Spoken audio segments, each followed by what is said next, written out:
Welcome back to Waste Nights, 2nd edition. We're playing Trouble in the South. It's one of the Road to Ruin, one of the 2 Road to Ruin scenarios, opening scenarios for the game. And we have 2 actions we can do in our turn. We must do this plot action this episode, or we are going to be ending the scenario. We don't want to do that. We want to keep playing. This is really cool. Alright, we are going to move first. And so our route, the route we're going to take is we're going to go here through the sand, here through the contaminated zone, ending in Alice Offsprings. Alright, now our route does take us through this radiation zone. Unfortunately, we are going to have to take a radiation poisoning. We're going to have to take contamination, and then we're going to be ending our movement in Alice Springs, which is a scrub zone. So let's go to our player board, take our lumps. We're going to take a radiation, we're going to take a contamination, and then we have to have an encounter here at Alice Springs at the end of our movement in a scrub. Oh boy, this is going to be nasty.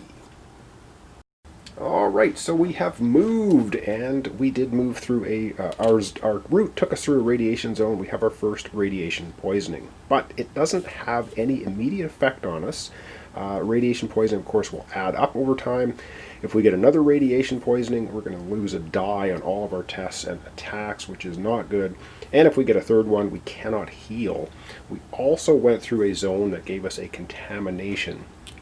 So we have 1 contamination wound for a total now of 2 wounds. And the way to heal this is it costs 1 to flip it over and 2 to remove it. So contamination wounds are bad. They basically cost you double to heal them. Now if we spend 1 medicine, we could flip this over and get rid of the 2 wounds. So we are okay that way.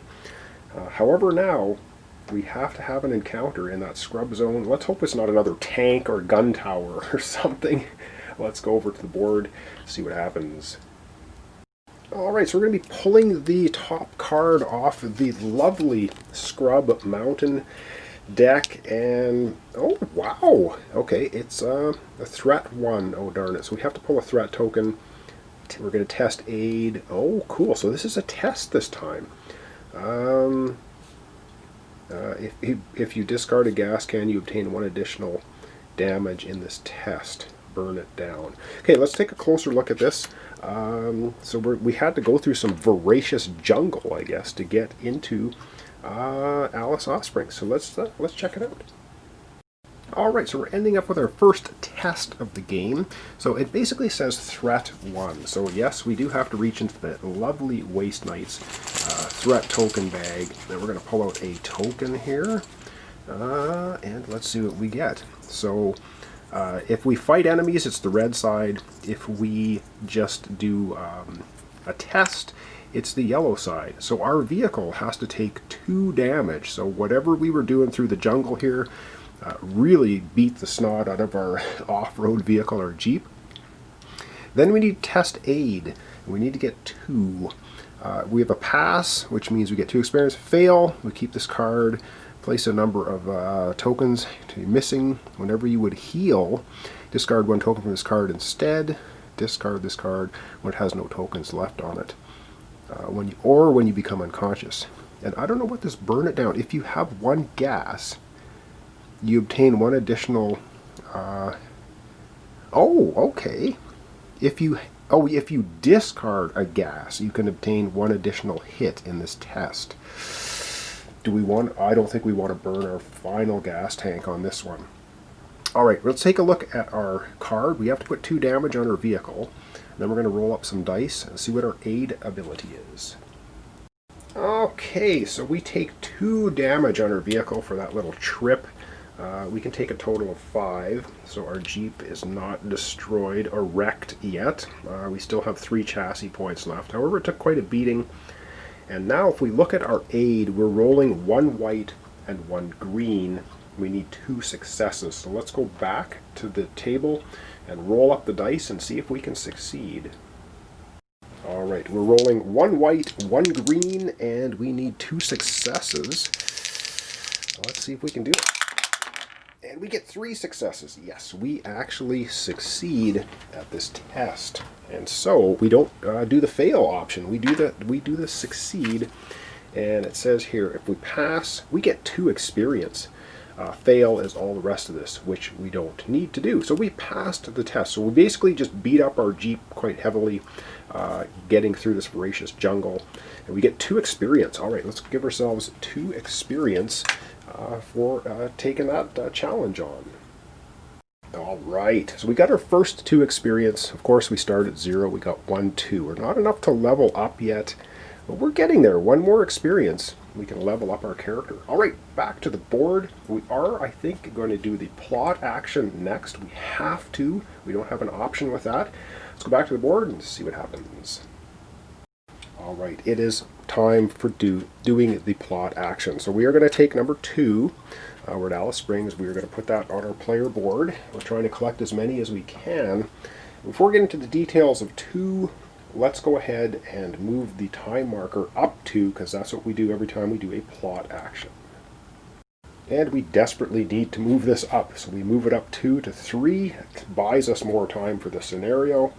And if we look at the Trouble in the South book, I won't try to zoom in on it. Plot token number 2, we see number 25. So we're going to go to number 25 in our giant book of tales here and resolve plot action number 2.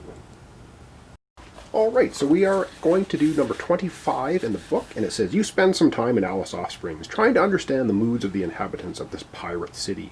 It's obvious the 3 mutants from the other side of the Great Divide made a deal with the mutated corsairs, and the city is the most important transit point for the League's forces in the south. So we check our Outback Chronicles. So basically, if Melbourne was saved, which it wasn't, if Melbourne fell, which it didn't, if none of these is true, you go to 105. So we stood back and watched. There was no clear outcome. We didn't help the Melbourne beauties. We did not help the mutants. So we go to 105 and see what that has to say. It seems the mutant offensive isn't going as planned. However, lack of news about the outcome of the Battle of Melbourne might be beneficial. So we can choose one of these. You can spread rumors about the victory of mutants in Melbourne. If we want to spread lies about that. We can spread rumors about the defeat of the mutants in Melbourne, or you discreetly look for a way to make the crossing to the west. I think we're going to discreetly look for a way to make a crossing to the west. That may be very beneficial. And there's a special one if you're the mechanic, but we're not. So anyway, we're looking through the book. All right, we're going to choose 61. We're going to discreetly look for a way across. Okay, so I readjusted the camera because we're on to 61. It says, lack of any solid intel from the east paralyzes the mutant army. The longer you stay in Alice Springs, the more often you recollect the current situation in New Sydney, full of bandits and ne'er-do-wells. A powder keg just waiting for a spark. Finally, you decide to get out of here and take an alternative way to the west, through the first bridge. Move the plot token 2 from your night sheet to space 0. Darn it, the first bridge. So space 0 is right here. So we've moved the plot token. In order to take it from the board again, you have to stop on space 0 and perform the plot action here. It will cause the time marker to move 2 spaces to the right. Alright, that's actually very, very cool. And that ends our plot action for the turn. It also is the end of the round. At the end of the round, we have to move the time marker down 1. So let's go ahead and do that now. Oh my goodness, time marker moving down, but I like the fact that the plot token moved up to the bridge, which is going to hopefully buy us some more time. So nothing super nasty happened to us this time. Let's go back to the main board and we're going to wrap up our episode for today. Alright, so once again I'm just doing 1 turn an episode so that I can make sure I get 1 of these episodes up a day to follow along on our journey of our stalker Nellie Thompson as she tries to figure out what the heck's going on in the south here with the mutants and the cartel. So, as we sit, we have 1 contaminated wound on ourselves, we have 1 regular wound, we have 2 damage on our Jeep, our weapons and armor are in perfect condition, we've got 2 medicine, we have 2 ammunition. We did a cool little, we had to go through the jungle there, voracious jungle, we passed the test there, and now we have to make our way over to the plot point again, which is going to knock our, give ourselves some more timing, so that's good. I was wondering how we were going to get over to plot point 3 without suffering a whole bunch of pain. It looks like we're going to pull it off. So what do we have here? We have like 2 roads, 3, 4. So with 4 movement we can get here, next time do the plot. That's really cool. I'm really enjoying this game. Hope you're liking it. So once again, short episode, but I'm going to do one turn an episode, like I said, so I can get an episode up a day. So thanks so much for watching along. Thanks for your comments, subscriptions, likes. Really appreciate it. This is Waste Nights, 2nd edition.